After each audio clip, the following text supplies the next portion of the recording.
ஊருக்கு தான் உனக்கு பொண்டாட்டி, வீட்டுக்கு இல்ல. வீட்ல வரைக்கும் நீ யாரோ, நான் யாரோ. என்னைக்கு வந்துக்கிட்டு நீ வந்துட்டு உங்க மாமன் தப்பு பண்ணுறவன் அப்படிங்கிறது தெரிஞ்சு ஒதுங்கி வந்து நல்ல மனுஷனா, நல்ல ஒரு அதிகாரியா, நல்ல ஒரு போலீஸ் ஆஃபீஸரா இருக்கிறியோ, என்னைக்கு மனுஷனா இருக்கிறியோ, அன்னைக்கு தான் நான் உனக்கு பொண்டாட்டி. அதுவரைக்கும் இதெல்லாம் கிடையாது. சும்மா ஏதோ வேற வழி இல்ல அப்படின்னு நான் கட்டிக்கிட்டு இருக்கிறேன் நானு. அப்படின்னு சொல்லும்போது வீடே அலண்டு போயிருது. அதுலயும் முக்கியமா வந்துக்கிட்டு மிஸ்டர் ம ப த த தங்கராசு வந்துக்கிட்டு நொந்து போயிடுறாரு. என்னடா அப்படின்னு கல்யாணத்த முடிச்சு வச்சுட்டமேங்கிறது தான் இந்த வாரம் நடக்க போற முக்கியமான சமாச்சாரம். அழகே அழகுல ஒரு பெரிய டிரான்ஸ்ஃபர்மேஷன் என்ன நடக்கப் போகுது இந்த வாரம் அப்படின்னாக்கா, இந்த அதகலப்பட்ட குடும்பத்தில மலரோடு சேர்ந்து மதியும் உள்ளார வரும்போது, கதை ரொம்ப கந்தலாகி போயிட்டு நிக்கும் அப்படின்னா, கந்தலாகினா மோசமா போகும்ல, அங்க இருக்கிற குடும்பமே கந்தலாகி போகும் அப்படிங்கிறது தான் நமக்கு நினைப்பா இருக்குது.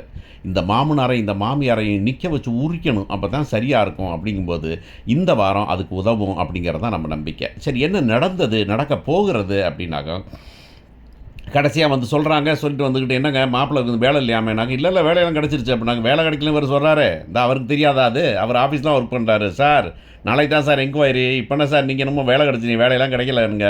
அப்படின்னா, இங்க பாருங்க தங்கராஜ் சொல்லிட்டேன்னா ஒரு வார்த்தை. தங்கராஜ் சொன்ன வார்த்தைய தாங்க சொன்னேன். நீங்க என்ன சொன்னீங்க அன்னைக்கு?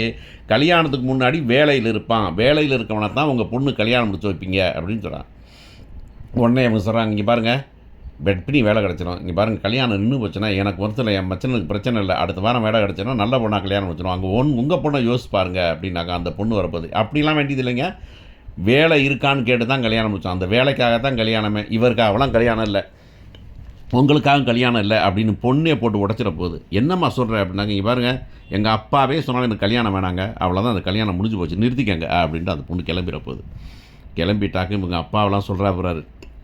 என்ன மாப்பிள்ள அதான் சொன்னனே மாப்பிள்ள, இப்படி வந்து வேண்டாம், இது தப்பாக தெரியுது நான் சொன்னனே மாப்பிள்ள அப்படின்னு அவர் சொல்ல போகிறாரு. இங்கே பாருங்க மாமா பொறுங்க, அவன் கல்யாணத்தை நடத்த வேண்டியது எனக்கு பொறுப்பு. அவன் முகூர்த்தத்தில் இது ரிசப்ஷனில் நாளை காலையில் அந்த கல்யாணம் நடக்கும், நீங்கள் பொறுங்க அப்படின்னு சொல்லிட்டு போகிறாங்க. போயிட்டு பேசுகிறாங்க. பேசிட்டு நேராக வந்து தாரணை பண்ணுறான். அவனை வர சொல்கிறாரு நம்ம பொண்ணோட அப்பாவை. யார் நம்ம மதியோட அப்பாவை கூப்பிட்றாரு. கூப்பிட்டு வந்து, இங்கே பாரு என்ன பண்ணுவேன்னு தெரியாது, உன் மகளால் என் மச்சான் கல்யாணம் நின்று போச்சு. அதனால் இப்போ மச்சான் கல்யாணம் நடந்தாகணும். நாளைக்கு முகூர்த்தத்தில் நடந்தாகணும். எனக்கு எதை பற்றியும் கவலை இல்லை. யார் பொண்ணு என்ன சமாதானம் கல்யாணம் இல்லை. கல்யாணம் நடந்தே ஆகணும்.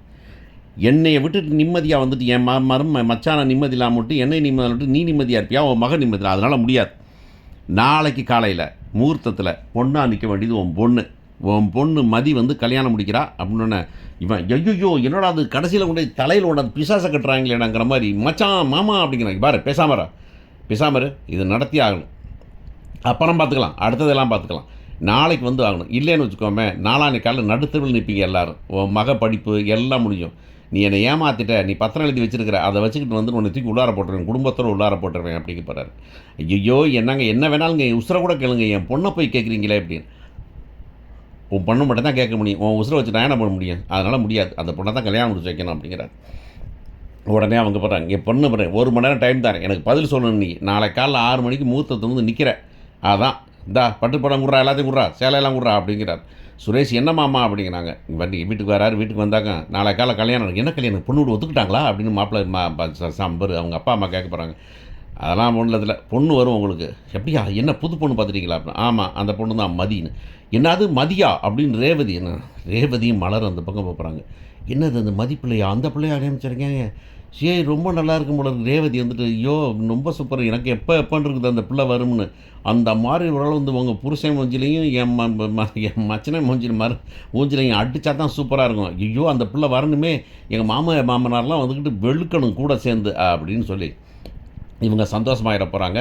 ஆனால் அவர் வந்து சொல்ல போகிறார், எப்படி மாப்பிள்ள ஒத்து வரும், சுரேஷ் நிம்மதியாக இருப்பானா என்ன மருமகனே, இப்போ கல்யாணம் கூட நிறுத்திட்டு போகட்டும் மருமகனே, நீங்கள் வந்துட்டு அதை வேணான்னு சொல்லிடுங்க, நிம்மதியெல்லாம் போயிடுவனுக்கு அப்படின்னு தான் பேசுவார் அவர் அப்படின்னு அவர் பேச. உடனே வந்துட்டு இல்லை நீங்கள் ஒன்றும் கவலைப்படாதீங்க, அதெல்லாம் நம்ம வச்சுக்குவோம், அம்மக்குன்னு அடங்காமல் தான் போகுது அப்படின்னு சொல்லிட போகிறார்.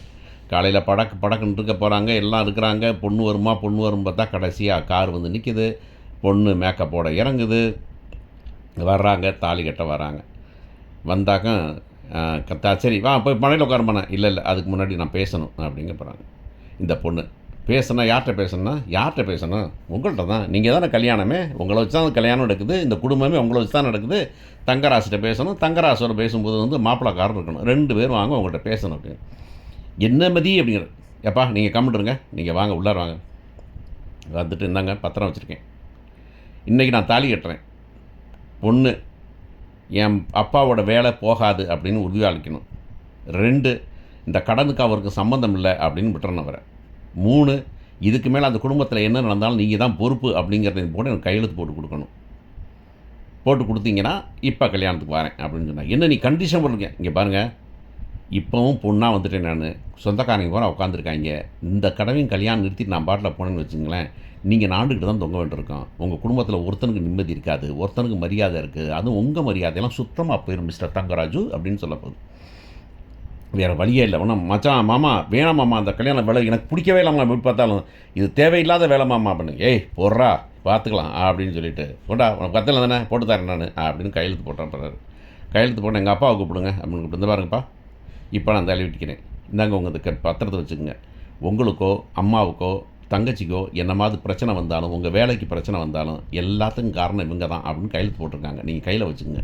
நீங்கள் பாட்டில் அமைதியாக இருங்க. நான் உங்களுக்கு என்ன செய்யணுமோ அதை செஞ்சு முடிச்சிட்டேன். ஆனால் இனிமேல் உங்களுக்காக இந்த கல்யாணத்தை ஒத்துக்கிட்டேன். இனிமேல் நீங்கள் மூஞ்சிலே முழிக்க வேண்டியதில்லை, நான் பார்த்துக்கிறேன் நான் அப்படின்னு கூட சொல்ல போகுது. சரி வந்துடுறாங்க, கல்யாணம் முடிச்சிடுறாங்க. எல்லோரும் நடுக்கத்தோடு தான் இருக்கிறாங்க, சந்தோஷமாக இருக்கிறாங்க. எல்லாம் முடியுது. இந்த பொண்ணு கொஞ்சம் குதர்க்கமாகவும் நிமித்தமாகவும் நடந்துக்கும், கொஞ்சம் கெத்தாக தெரியும். அப்புறம் அப்படியே எல்லாம் முடிச்சுட்டு பொண்ணு வீட்டுக்கு பொண்ணை வீட்டுக்கு கூட்டுறாங்க. வீட்டுக்கு கூட்டு வந்து எல்லாம் வந்து ஆரத்தி எடுக்க வராங்க. ஆரத்தி எடுக்க வந்தாக்க நம்ம ரேவதியும் மலரும் தானே எடுப்பாங்க. ரேவதி, மலர், அந்த தங்கச்சி பாப்பா எல்லாம் சேர்ந்து எடுக்கிறாங்க. எடுத்தோன்னா அண்ணி அப்படின்னு அந்த பையன் கூப்பிட்றான். அந்த பொண்ணு அப்போ சின்ன பொண்ணு அண்ணி அப்படின்னு கூப்பிடுது. எல்லாம் ஆனால் அந்த பிள்ளைய பார்த்தாவே அவங்க மாமனார் மாமியார் பயந்து போயிருக்காங்க. இந்த மலரை வேற கெடுத்துருவாளே இவ அப்படிங்கிற மாதிரி வராங்க. இங்கே பாருங்கள், இன்னொன்று வரைக்கும் சொல்லியிருக்கேன். நாளை காலைல வேலைக்கு போகணும், நான் தூங்குவோம் சீக்கிரம் அப்படின்னு. என்னது நாளை காலைல வேலைக்கு போகணுமா? எதுக்கு வேலைக்கு போகணும் அப்படின்னா, வேலைக்கு போகணும் நான். என் வேலைக்கு எந்த பங்கம் வந்துடக்கூடாது. இதையும் சேர்த்து தான் தங்கராஜ்கிட்ட சொல்லியிருக்கிறேன். நான் வேலைக்கு போவேன், கட்டாயமாக ரெகுலராக போவேன். அந்த வேலையும் நான் பெர்மனெண்ட் ஆக்கணும். அப்போ தான் நான் அந்த கல்யாணத்துக்கே ஒத்துப்பேன்னா சொல்லியிருக்கிறேன் நான் அப்படின்னு அந்த கண்டிஷனையும் சேர்த்து எழுதி வச்சுருக்க போது ரூம்குள்ளே போகிறாங்க. போனோன்னே இங்கே பாருங்கள், உங்களுக்கு என்னை பிடிக்கலன்னு தெரியும், எனக்கும் உங்களை பிடிக்கல, அதனால் ஒன்றும் பிரச்சனை இல்லை. நமக்கு குடும்பம் குட்டி அப்படிங்கிறத பற்றி கவலையே இல்லை. ஏதோ ஒரு வகையில் கல்யாணம் முடிச்சுட்டு அவ்வளோதான். ஊரை பொறுத்தவரை நீங்கள் புருஷன், நான் பொண்டாட்டி, அவ்வளோதான். வீட்டு ரூமை பொறுத்தவரை நீங்கள் யாரோ நான் யாரோ, அவ்வளவுதான். ஒன்றே ஒன்று தான், என்றைக்கு இருந்தாலும் சரி, நீங்கள் எப்போ நல்ல மனுஷன் அப்படின்னு தோணுதோ, நீங்கள் எப்போ நல்ல மனுஷனாக மாறுறீங்களோ, எப்போ நல்ல மனுஷனாக மாறுவீங்க, உங்கள் மாமி முடியிலேருந்து நீங்கள் எப்போ போடுறீங்களோ அப்போ தான் நீங்கள் நல்ல மனுஷனாக மாறுவீங்க. அது வரைக்கும் வந்துக்கிட்டு இந்த உலகத்தில் ஒன்றும் நடக்காது, ஒழுங்காக நடக்காது. அது வரைக்கும் நீங்கள் யாரோ நான் யாரோ, அவ்வளவுதான். புருஷன் பொண்டாட்டிங்கிறதெல்லாம் நினச்சிக்கிட்டு நீங்கள் என்கிட்ட பேச வேண்டியதில்லை, நான் அவங்கள்ட்ட அதிகாரம் பண்ண வேண்டியதில்லை. அப்படியே தனித்தனியாக இருந்துப்போம் அப்படின்னு சொல்ல போகிறாங்க. மலர்கிட்ட போய் நல்ல ஒரு ரிலேஷன்ஷிப் உருவாக போகுது. இந்த வாரத்தை